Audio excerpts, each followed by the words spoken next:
हे friends, कैसे हैं आप। Welcome to my YouTube channel life in study. तो आज मैं लेके आई हूँ 21th चैप्टर एंड चैप्टर का नाम है संप्रदायवादी प्रवृत्तियाँ। तो देख इसमें आइए सबसे पहले देख लेते हैं विवरण पाठ का। सांप्रदायिक विचारधारा का संप्रदायवादी चेतना के प्रसार में बहुत बड़ा योगदान था तथा भारतीय इतिहास की संप्रदायवादी व्याख्या ने इस प्रवृत्ति को और भी विकसित किया। वास्तव में यह कहना भी गलत नहीं होगा कि भारत की संप्रदायवादी विचारधारा में कुछ मुख्य रूप से इतिहास की संप्रदायवादी व्याख्या प्रमुख घटक तत्व थी। यह बात हिंदू संप्रदाय पर विशेष रूप में लागू होती है। मुस्लिम संप्रदायवाद के द्वारा भी इतिहास का उपयोग किया गया, लेकिन यह मुख्य रूप से धर्म और अल्पसंख्यक भावना से प्रभावित था, जिसका उपयोग लोगों में भय उत्पन्न करने के लिए किया जाता था। इसी प्रकार भय उत्पन्न करने के लिए हिंदू संप्रदायवादियों ने भारतीय इतिहास में मध्यकाल को उदाहरण के रूप में प्रस्तुत किया। ये कह सकते हैं कि जो भारतीय था या फिर भारतीय इतिहास में क्या था कि संप्रदायवाद को काफ़ी विशेष महत्व दिया जाता था पहले। तो मध्यकाल में हिंदू एक जो धर्म था वो अलग हो गया, मुस्लिम धर्म अलग। तो इस तरह से और भी अन्य धर्म आए, ईसाई धर्म। तो इसी प्रकार से जो धर्म है वो अलग अलग जो है बट गया। उसी के अकॉर्डिंग जो है लोगों की भावनाएं भी बढ़ गई सांप्रदायिकता की वजह से ही। तो जो ये उदाहरण है वो प्रस्तुत किया गया।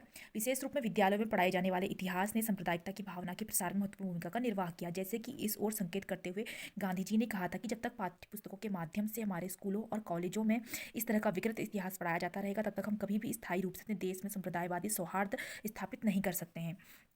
तो यहाँ तक कि जो पुस्तकें होती थी विद्यालयों में, उनमें भी जो है अलग अलग सांप्रदायिकता जो है देखने को मिलती है। और इससे क्या होता है कि भावनाएं अलग अलग बढ़ जाती हैं कि नहीं, ये तो ये इस तरह के हम व्यक्ति हैं और वो वह व्यक्ति अलग तरीके के। इस तरह से जो है भावना और व्यवहार दोनों अलग हो जाता है। तो गांधी जी ने यही बात बोली थी कि अगर स्कूलों में ये सब, कॉलेजों में इस तरह से पढ़ाया जाएगा तो इससे हम कभी भी जो है सांप्रदायवादी जो सौहार्द है या फिर सांप्रदायिक ताकि जो उसमें भेदभाव होता है उससे कभी बाहर नहीं निकल पाएंगे।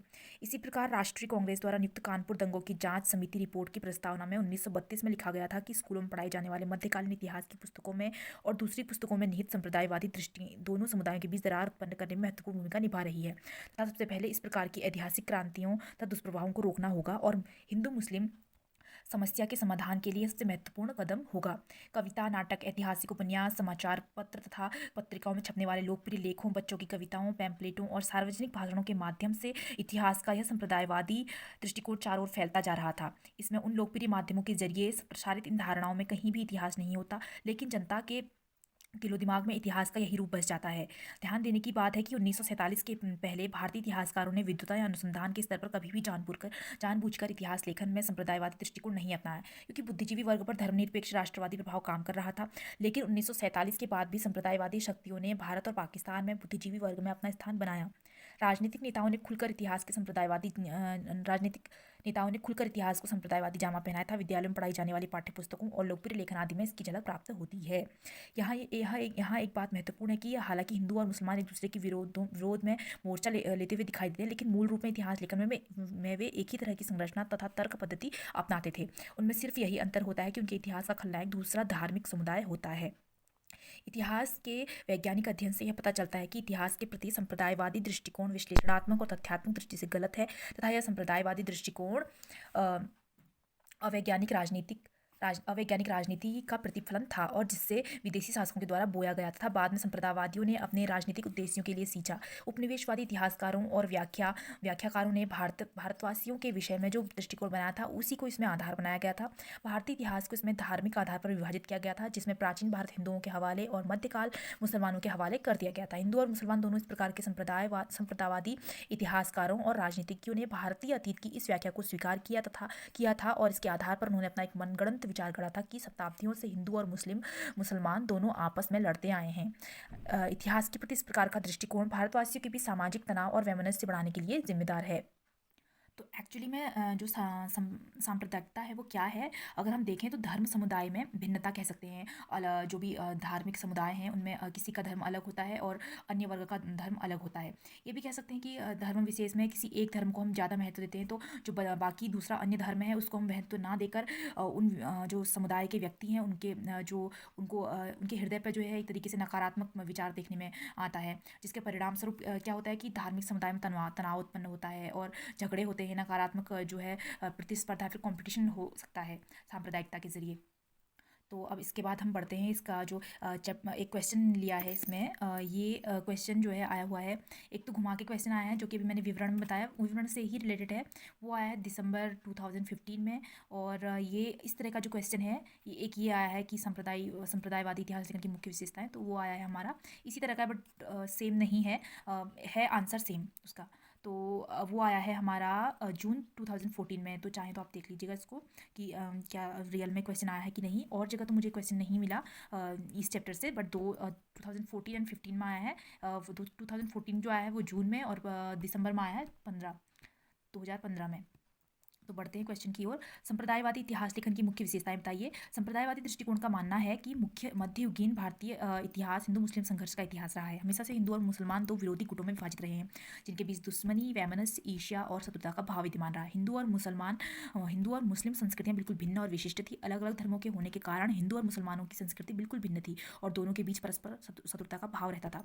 राजनीतिक क्षेत्र में भी दोनों एक दूसरे के विरोधी थे। आर.सी. मजूमदार के द्वारा 1957 में लिखा गया कि मध्ययुगीन भारत दो शक्तिशाली इकाइयों में विभाजित था। इन दोनों इकाइयों की अपनी अपनी शख्सियत थी, जिनके बीच कभी भी आदान प्रदान नहीं हुआ तथा किसी भी प्रकार के नज़दीकी संबंध की भी स्थापना नहीं हुई। 1950 के दशक में इसी प्रकार इश्तियाक अहमद कुरैशी द्वारा लिखा गया कि इस प्रायद्वीप के मुसलमान स्थानीय जनता के साथ घुल मिल न सके था। उन्होंने प्रयत्नपूर्वक अपना विशिष्ट स्वरूप कायम करने का प्रयास किया। इन दृष्टिकोणों को संप्रदायवादी राजनीतिक नेताओं के द्वारा और भी विषाक्त बनाकर प्रस्तुत किया गया। मार्च 1940 में मुस्लिम लीग के लाहौर सत्र में अध्यक्षीय भाषण देते हुए मोहम्मद अली जिन्ना ने कहा था कि 1200 साल के इतिहास में एकता कायम नहीं हो सकी और सदियों से भारत हिंदू भारत और मुस्लिम भारत में विभाजित रहा। तो मुस्लिम लीग के जो लाहौर सत्र में जो एक भाषण देते हुए जो मोहम्मद अली जिन्ना ने यह कहा था कि करीब 1200 साल के इतिहास में जो है एकता कायम नहीं हो सकी। कई सदियों से जो है भारत हिंदू और हिंदू भारत, एक तो भारत हिंदू भारत और दूसरा मुस्लिम भारत में बटा है। 1923 में वी.टी. सावरकर और अपने हिंदुत्व में लिखा कि जिस दिन मोहम्मद गजनी ने सिंधु को पार किया, उसी दिन से जीवन और मृत्यु का संघर्ष शुरू हो गया, जिसका अंत अब्दाली के साथ हुआ। इस संघर्ष में सभी क्षेत्रों और जातियों के हिंदू प्रभावित हुए या फिर हिंदुओं के रूप में ही उन्होंने अपनी विजय पताका लहराई। हिंदू और मुसलमान के बीच का यह संघर्ष 19वीं और 20वीं शताब्दी में भी जारी रहा। इस दृष्टिकोण का उद्देश्य सांप्रदायिक विचार को एक आधार प्रदान करना था, जिसके अनुसार हिंदुओं और मुसलमानों में हमेशा से शत्रुता का भाव रहा है। जैसे कि एम.एस. गोलवलकर ने राष्ट्रवादियों के उस विचार का विरोध किया था जिसमें उन्होंने हिंदुओं को हमारे पुराने आक्रमणकारियों और दुश्मनों के साथ खड़ा करने की कोशिश की था, उन्हें भारतीय कहकर पुकारा। उनके अनुसार यह आज का सबसे बड़ा खतरा है। हम अपने पुराने और घोर शत्रुओं को अपना मित्र बनाने पर तुले हुए हैं। मुस्लिम संप्रदायवादियों ने इस विचारधारा को तुरंत स्वीकार कर इसे प्रसारित किया था, अपना द्विराष्ट्रीय सिद्धांत इसी पर स्थापित किया। अपनी इस विचारधारा को आगे बढ़ाते हुए संप्रदायवादी इतिहासकारों के द्वारा मध्ययुगीन समाज के किसी भी सामाजिक तनाव या संघर्ष को या तो दरकिनार किया गया या उसे नज़रअंदाज कर दिया गया। हिंदू संप्रदायवादियों ने मध्ययुगीन मुस्लिम शासन को विदेशी शासन की संज्ञा प्रदान की, क्योंकि वह मुसलमान थे। इसी कारण भारतीय मुसलमानों को भारतीय समाज का अंग नहीं माना गया। इसके अतिरिक्त उन्हें भारत में स्थायी रूप से बसे विदेशियों के रूप में देखा गया, क्योंकि वे इस्लाम धर्म को मानते थे। दूसरे शब्दों में इस विचारधारा के अनुसार कोई भी भारतीय यदि हिंदू धर्म को छोड़ता है तो अपने कृत्य से अपने ही जमीन पर विदेशी बन जाता है। भारत से बाहर स्थापित होने की वजह से इस्लाम भारत के लिए विदेशी धर्म है और इस धर्म का अनुयायी भी विदेशी है। संप्रदायवादियों के द्वारा मुस्लिम शासकों तथा ब्रिटिश शासकों दोनों को ही विदेशी माना गया। उनके द्वारा इसे हजारों वर्षों की गुलामी के रूप में व्याख्यायित किया गया। जैसे कि गोवलकर ने मुसलमानों को अनेक बार विदेशी की संज्ञा प्रदान कर संबोधित किया, जिन्होंने भारत को कभी घर नहीं मानकर सराय माना। मुसलमानों और ईसाइयों को उनके द्वारा चेतावनी दी गई था। उनके द्वारा कहा गया कि विदेशी तत्वों के लिए सिर्फ दो ही रास्ते हैं, या तो वह राष्ट्रीय प्रजाति में घुल मिल जाए, उसकी संस्कृति को अपना लें, या फिर राष्ट्रीय प्रजाति के रहमो करम पर जीवित रहे। इसी विचार को मुस्लिम संप्रदायवादियों के द्वारा भी स्वीकार किया गया कि मुसलमान भारत में स्थायी रूप से विदेशी के रूप में रहते आए हैं, जबकि उनके कहने का अंदाज कुछ अलग था। उन्होंने मुसलमानों को हिंदुओं से बिल्कुल अलग दिखाने के लिए इस विदेशी सूत्र का उपयोग किया। उनके अनुसार मुसलमान हिंदुओं की तरह भारतीय नहीं हो सकते हैं। उदाहरण के लिए मोहम्मद अली जिन्ना ने 1941 में इस बात पर बल दिया कि कोई इस्लाम धर्म अपनाता है तो उसके हजारों वर्ष पूर्व के इतिहास से संबंध हो जाता है, वह पूर्ण रूप से दूसरे खेमे में चला जाता है। वह केवल धार्मिक रूप से नहीं बल्कि सामाजिक रूप से भी अलग हो जाता है। वह सामाजिक, आर्थिक, राजनीतिक दृष्टि से एक अलग और विशिष्ट शख्सियत बन जाता है। मुसलमान हजार वर्षों से यहाँ अपनी अलग दुनिया, समाज और अलग दर्शन और अलग धार्मिक निष्ठा के साथ निवास करते चले आए हैं। इसी प्रकार मुस्लिम लीग की एक अन्य नेता ममदोत के नवाब ने 1941 में कहा था कि भारत के लगभग 12वीं शताब्दी से पाकिस्तान मौजूद थे। भारत में लगभग 12वीं शताब्दी से पाकिस्तान मौजूद है। हिंदू और मुसलमान संप्रदायवादियों के द्वारा ऐतिहासिक शत्रुता के सिद्धांतों को आगे बढ़ाते हुए कहा गया है कि हिंदू और मुसलमान दो अलग अलग राष्ट्र हैं। 1937 के बाद मुसलमान संप्रदायवादियों के द्वारा यह मांग की गई कि दो राष्ट्र एक साथ नहीं रह सकते और आज़ादी के बाद मुसलमानों को अलग राष्ट्र यानी पाकिस्तान चाहिए। दूसरी ओर हिंदू संप्रदायवादियों ने 1937 के बाद एक ऐसे हिंदू राष्ट्र के निर्माण पर बल दिया जिसमें मुसलमानों की स्थिति दूसरे दर्जे की थी। मुख्य रूप में संप्रदायवादी विचारधारा में इस बात पर बल दिया जाता है कि मध्यकालीन भारत में मुसलमान शासक वर्ग और हिंदू शासित राजा मुसलमान थे और प्रजा हिंदू। इसी कारण सभी मुसलमान, चाहे वे गांव में रहते हो या शहर में, चाहे वह अमीर हो या गरीब, किसान हो या सैनिक, सभी को शासक के रूप में चित्रित किया गया, जबकि राजाओं, सरदारों, सामंतों, जमींदारों और बड़े हिंदू पदाधिकारियों को शासित के रूप में चित्रित किया गया। इसी कारण 1941 में लाहौर विद्यार्थियों को संबोधित करते हुए M.A. जिन्ना ने कहा था कि हम हिंदुओं से कुछ नहीं मांग रहे हैं, क्योंकि कभी हिंदुओं का भी पूरे भारत पर अधिकार नहीं था, बल्कि मुसलमानों ने पूरे भारत पर 700 वर्षों तक शासन किया है। अंग्रेजों ने मुसलमानों से सत्ता छीनी थी। हिंदू संप्रदायवादियों ने स्वाभाविक तौर पर यह स्वीकार किया कि मुस्लिम शासन के दौरान हिंदू दास का जीवन व्यतीत करने पर मजबूर थे। जैसे कि 1937 में वी.डी. सावरकर ने लिखा कि भारत में मुसलमान शासकों का शासन हिंदू राष्ट्र के लिए मौत का पैमाना था।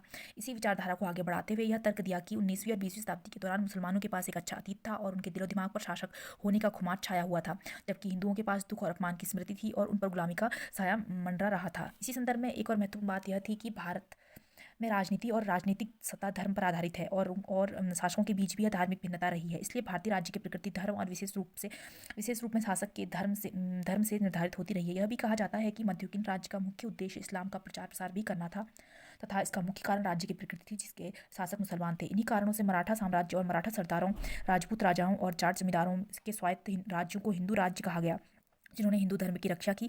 इसी प्रकार संप्रदायवादियों ने उन हिंदू या मुसलमान राजाओं की निंदा की जो उन्हें बुरा शासक कहा, जिन्होंने संप्रदायवाद का रास्ता नहीं अख्तियार किया। उन्हें अपने धर्म और समुदाय को धोखा देने वाला भी करार दिया गया। इस बात को सिद्ध करने के लिए कभी सही और कभी काल्पनिक घटनाओं को परिणाम स्वरूप सामने रखा गया।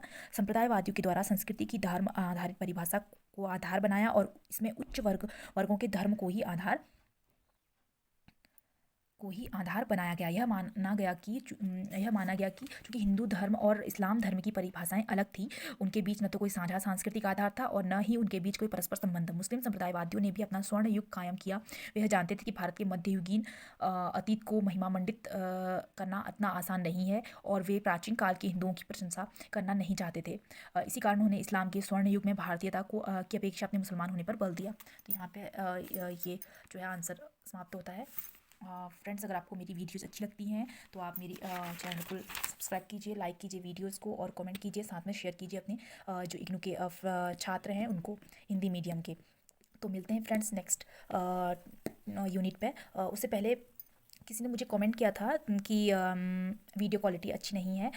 तो फ्रेंड्स, अभी मैं बना रही हूँ फ़ोन के थ्रू, तो फ़ोन से जैसा भी व्यू आ रहा है वो मैं आपको दे रही हूँ। साथ में मैं आपको एक चीज़ ये कहना चाहूँगी कि आप अपना जो सेटिंग है उस पर जाके आप उसको हायर, अगर HD पे रखेंगे, हायर क्वालिटी पे, तो उस टाइम पे आप जो है देख सकते हैं इसको क्लियर इमेज में। तो आप देखिए, एक बार ट्राई कीजिए अगर हो सकता है। और thank you so much for watching my videos और मिलते हैं नेक्स्ट यूनिट पे।